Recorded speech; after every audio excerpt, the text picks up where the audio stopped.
مسجد میں حضور مشورہ کر رہے ہیں صحابہ سے، بٹھایا ہوا ہے، صحابہ کو بٹھایا ہے، الریاض النظرہ کے اندر بٹھایا حضور نے، فرمایا مجھے پیغام آیا اللہ کا، میں فاطمہ کی شادی کرنا چاہتا ہوں، علی آئے تھے رشتہ دینے کا ارادہ ہے، تمہارا کیا خیال ہے؟ سارے کہتے ہیں سونے جو آپ کا خیال ہے وہی خیال ہے، حضور جیسے آپ فرمائیں، جو رنگ حضور مشورہ کر رہے ہیں۔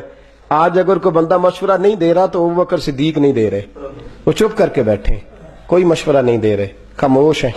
تھوڑی دیر گزری تو میرے رسول پاک اٹھ کے سین میں گئے تو حضرت صدیق اکبر بھاگ کے پیچھے گئے، حضور کے سامنے نہ یوں ہاتھ باندھے اور کہتے سونے اجازت دیں تو 2 جملے کہہ لوں؟ حضور نے فرمایا کہو۔ کہ حضور شادی جہاں آپ کا دل چاہے آپ کریں، لیکن پوچھ سکتا ہوں کہ فاطمہ کے لیے کچھ بنایا ہے کہ نہیں؟ محبوبہ کوئی چیز؟ میرے رسول پاک کی داڑھی مبارک آنسوؤں سے بھر گئی، فرمایا جو دیکھتا ہے میری زبان دیکھتا ہے، تو جب بھی دیکھتا ہے میرا دل دیکھتا ہے، تو جب بھی دیکھتا ہے میرا دل دیکھتا ہے۔ فرمایا تو میری بیٹی تک کا اتنا خیال کرتا ہے؟ فاطمہ تو بدعت منی، فرمایا تو میری بیٹی تک کا اتنا۔ حضور یا رسول اللہ شہزادی کونین کی شادی ہے، حضور کوئی چیز؟ ابو بکر کے مال کو اگر پاک سمجھو بہتر سمجھو تو میں نے کچھ بچا کے رکھا ہے سونے۔ حضور نے بازو پکڑا اور واپس لے آئے۔ اگلے لفظ ابن ماجہ کے ہیں، حضور نے فرمایا لوگوں مجھے کسی کے مال نے اتنا نفع نہیں دیا جتنا ابو بکر کے مال نے دیا ہے، اور فرمایا سب کے احسانوں کے بدلے چکا دیے ہیں، اس کا بازو پکڑ کے اللہ کی بارگاہ میں لے جاؤں گا اور میں کہوں گا سونے اس کی بڑی نیکیاں ہیں، تو میرا مالک ہے، تو بدلے جھکا۔ ابن ماجہ میں لفظ ہیں ابو بکر صدیق آج پتہ نہیں کیا حالت ہوئی، آج تڑپ اٹھے۔ صحابہ کہتے ہیں آج اتنا روئے کہ چیخ ان کے نکل گئی، کہنے لگے حضور آپ ہر وقت یہ بات کیوں کرتے ہیں؟ حضور آپ کیوں کہتے ہیں کہ ابو بکر کا مال، کیوں کہتے ہیں ابو بکر کے پیسے، کیوں کہتے ہیں؟ کا حل ادلک انا و مالی لاکا یا رسول اللہ، انا و مالی لاکا یا رسول اللہ، انا و مالی لاکا یا رسول اللہ۔ فرمایا حضور ابو بکر کون ہوتا ہے جس کا مال ہو؟ میرے پاس جو کچھ بھی ہے وہ میرے محمد عربی کا ہی ہے۔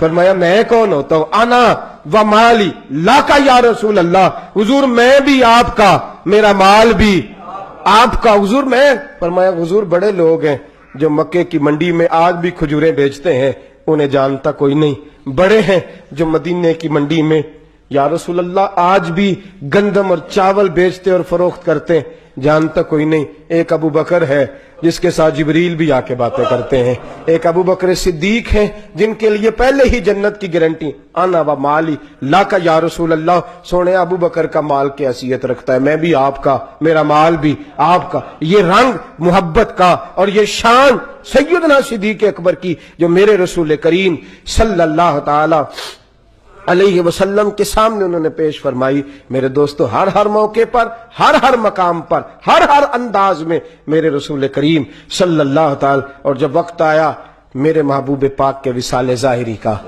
تو حضور نے فرمایا مروا ابا بکر یصلی الناس، فرمایا ابو بکر کو حکم کرو، ابو بکر کو حکم کرو کہ لوگوں کو نماز پڑھائے، ابو بکر صدیق کو حکم دو کہ لوگوں کو نماز پڑھائیں، حکم دو۔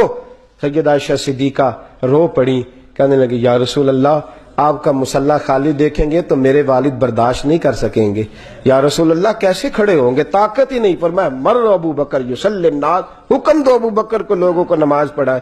حضور خالی مصلی دیکھ کے طاقت نہیں رکھتے کھڑے ہونے کی، حضور علیہ الصلوۃ والسلام نے فرمایا تیسری میں تمہیں کہتا ہوں حکم دو، اور اگلے لفظ کیا ہے؟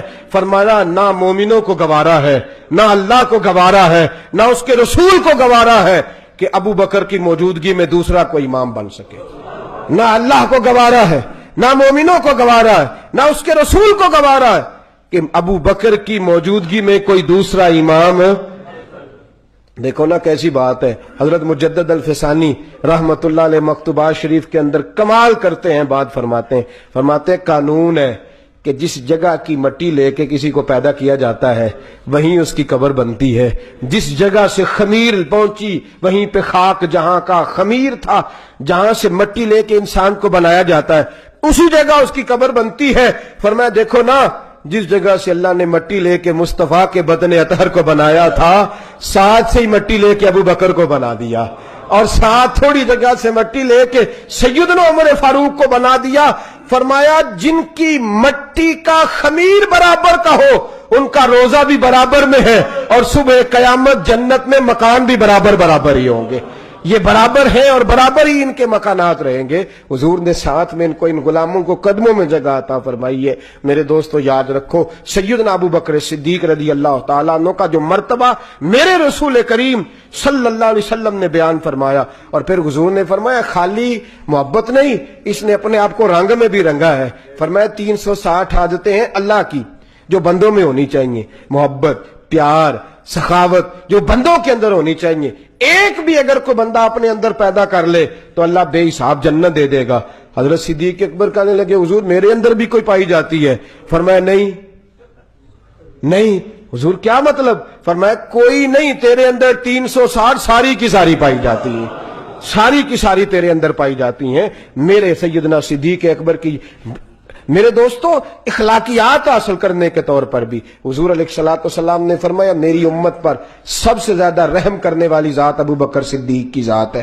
میری امت پر سب سے زیادہ رحم کرنے والے. اور فرمایا صبح قیامت نبیوں کے بعد اللہ ابو بکر کو کھڑا کرے گا جو کہیں گے کہ یا اللہ میرے محبوب کی امت کو معاف فرما دے. اور بڑا ہی خوبصورت جملہ ہے، ملا رومی نے لکھا ہے، فرماتے ہنس پڑے سیدنا صدیق اکبر مولا علی کو اور کہنے لگے علی تجھے مبارک ہو.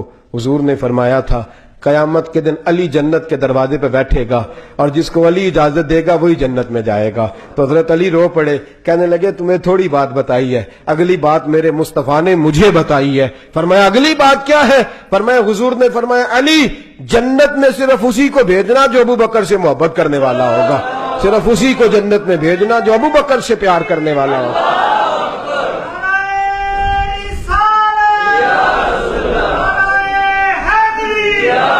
تو میرے دوست یاد رکھ ہر اس جگہ سے بچیں. دیکھیں نا میں نے آپ کو شروع میں کہا اگر صحابہ کبار علیہم رضوان کی زندگیاں ہی محفوظ نہیں ہیں تو پھر دین کیسے محفوظ ہے؟ اگر یہاں ہی صفائی نہیں ہے معاذ اللہ پھر صفائی آ کہاں سکتی ہے؟ میرے رسول پاک صلی اللہ علیہ وسلم نے نا مسجد نبی میں صحابہ کے دروازے تھے، حضور نے فرمایا سارے دروازے بند کر دو، صرف میرے ابو بکر کا کھلا رہے، صرف دروازہ. اور اس میں ایک حکمت مفسرین نے یہ بیان فرمائی ہے کہ باقی کسی اور نے تو نماز پڑھانے نہیں نہ ہونا، ابو بکر نے امامت کرنی ہے لہذا ان کا دروازہ کھلا رہے. ایک شخص نے اعتراض کر دیا کہ یا رسول اللہ آپ ابو بکر کو ہمیشہ کوئی الگ ہی نوازتے ہیں، سارے دروازے آپ نے بند کرا دی، ان کا بھی دروازہ ابو بکر کا دروازہ کیوں کھلا ہے؟ تو حضور نے فرمایا تیرے دروازے پہ اندھیرا ہے اور ابو بکر کے دروازے کو جب بھی دیکھتا ہوں مجھے نور ہی دکھائی دیتا ہے، نور ہی دکھائی دیتا ہے ابو بکر کا دروازہ جب دیکھتا ہوں. گویا میرے رسول پاک صلی اللہ علیہ وسلم نے فرمایا کہ آج بھی میں نے نور وہاں داخل کر دیا ہے اور قیامت تک اس دروازے سے لوگوں کو نور ہی ملتا رہے گا. بڑا کچھ بند کر دیا ہے اس حکومت نے، لیکن حضرت صدیق اکبر کے گھر کا دروازہ آج بھی کھلا ہے. آج بھی مسجد نبی میں اور بورڈ لگا ہے آزا خوخہ ہے صدیق اکبر، اور بخاری میں پورا باب ہے حضرت صدیق اکبر کے دروازے کا. گویا آج بھی حضرت ابو بکر صدیق کی شان جائیں تو سامنے دکھائی دیتا ہے، باب السلام سے داخل ہوں تو ساتھ بالکل دروازہ ہے، حالانکہ ایک پلر ہے اس کے بیچ، صرف ادھر بھی دروازہ ادھر بھی دروازہ. تو جو اگلا والا دروازہ ہے وہ سیدنا صدیق اکبر کا دروازہ ہے، اور اندر داخل ہوں تو سامنے بورڈ لگا ہے آزا خوخہ صدیق اکبر کہ یہ سیدنا صدیق اکبر کے گھر کا دروازہ ہے. میرے دوستو حضور نے 3 حکم ہمیں لگائے ہیں. ایک تو فرمایا ابو بکر کا شکریہ ادا کرو، کریں گے وہ کیسے ادا ہوتا ہے؟ ان کا ذکر کر کے. اور دوسرا حضور نے فرمایا ابو بکر صدیق کی فرما برداری کرو. وہ فرما برداری کیا ہے؟ رسول اللہ سے محبت کریں، یہ ان کی سیرت ہے. تو ان سے نبی پاک سے محبت گویا سیدنا صدیق اکبر کی تابعداری ہے. اور تیسرا حضور علیہ الصلوۃ والسلام نے فرمایا میرے ابو بکر سے پیار کرو. کرنا چاہیے، بچوں کا پوتوں کا کوئی نام پوچھے تو مشورہ دینا چاہیے کہ ابو بکر صدیق رکھ لو. کبھی کبھی کسی ڈائری پہ اپنے قلم سے سونا کر کے ابو بکر صدیق لکھنا چاہیے، ان کے اقوال یاد کرنے چاہیے، ان سے پیار کرنا چاہیے، ان کی زندگی کو اپنانا چاہیے. یہ ہمارے نبی نے ہمیں حکم دیا ہے. ہمیشہ مدحت خیر الانام میں